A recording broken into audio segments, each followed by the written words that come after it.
Hello हजुर, जय Messi सम्पूर्णलाई मेरो तर्फबाट। म आज तपाईँहरूको माझमा है एकदमै महत्त्वपूर्ण वचन लिएर आएको छु है। र त्यसपछि म तपाईँहरूको बिचमा एउटा कुरो के भन्न चाहन्छु भने जस्तै कतिपय हामी विश्वासीहरू छौँ होइन, हामी प्रत्येक पटक हामी विश्वासी भन्छौँ, चर्च जान्छौँ, वचन मनन गर्छौँ होइन। तर पनि कतिपय कुराहरू हामी परमेश्वरको वचनलाई फलो गर्न सकिरहेको छ। मेरो प्रियहरू, आज म तपाईँहरूलाई भन्न चाहन्छु, हामी कतिपय मानिसहरू आज पनि परमेश्वरको छोराछोरी भएर पनि हामी कतिपय मानिसहरू आज हामी परीक्षामा परिरहेका छौँ। दुष्टका चालचलनमा हामी आज फँसिरहेका छौँ। विशेष गरी भन्नुपर्दा जवान भाइ बहिनी दाजुभाइहरू होइन, विशेष गरी परदेशमा बस्नुभएका हामी सम्पूर्ण चाहिँ निकै नै सचेत अनि ख्याल राख्नुपर्छ। हामी अत्यन्तै होइन यो परमेश्वरको वचनलाई फलो गर्नुपर्छ। हामी चाहिँ एकदमै विदेशमा किन भन्दा उपलब्ध हुँदैन नि त चर्च मण्डलीहरू होइन।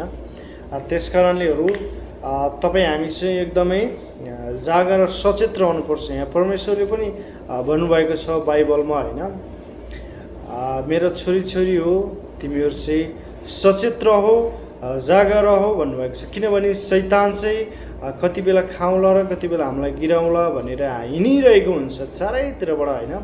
उसले चाहिँ हाम्रो कमजोरी चाहिँ एकदम खोजिरहेको हुन्छ होइन। र चाहिँ मेरो मन मोटिभ भनेको के हो भने तपाईँहरूको सामु चाहिँ मैले होइन जे जस्तो चाहे परमेश्वरले जे मेरो हृदयमा दिनुभयो त्यही कुराहरू तपाईँको सामु राख्न गइरहेको छु होइन। विशेष गरी हामी जवान दाजुभाइ दिदीबहिनीहरू भाइ बहिनीहरू कतिपय पापमा फँसिरहेका छौँ, व्यभिचारमा फँसिरहेका छौँ होइन।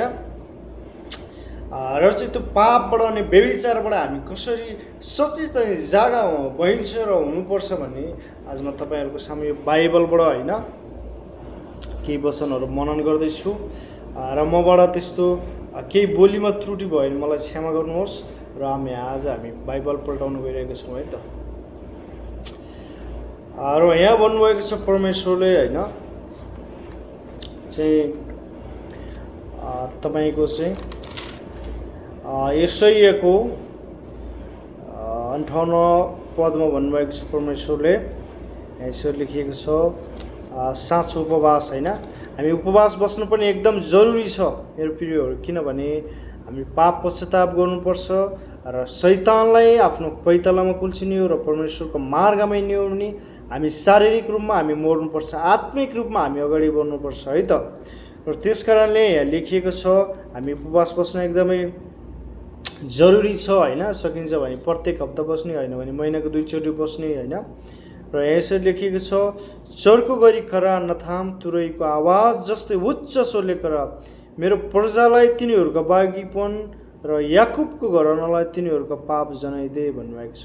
परमेश्वरले भन्नुभएको छ कि चर्को गरी गर भन्नुभएको छ। हामी जब उपवास बस्छौँ होइन मेरो प्रियहरू, हामी चाहिँ चर्को गरी गर्नु पर्यो, परमेश्वरको वचन मनन गर्नु पर्यो होइन हृदयमा।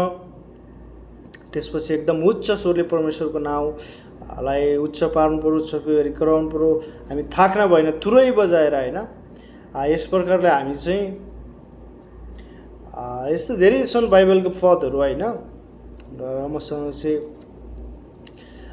तपाईँहरूलाई भन्नको लागि धेरै कुराहरू छन्। मैले बिस्तारै यो युट्युब च्यानल मार्फत तपाईँहरूलाई भन्न कोसिस गरिरहेको छु होइन।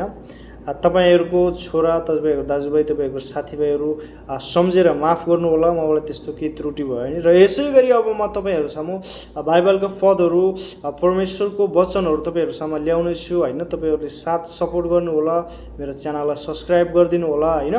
भर्खर खोलेको मैले यो नयाँ च्यानल, त्यस कारणले चाहिँ हजुरहरूलाई जय मसी भन्दै आजको दिन यहीँ क्रमश गर्न चाहन्छु। हजुर जय मसी।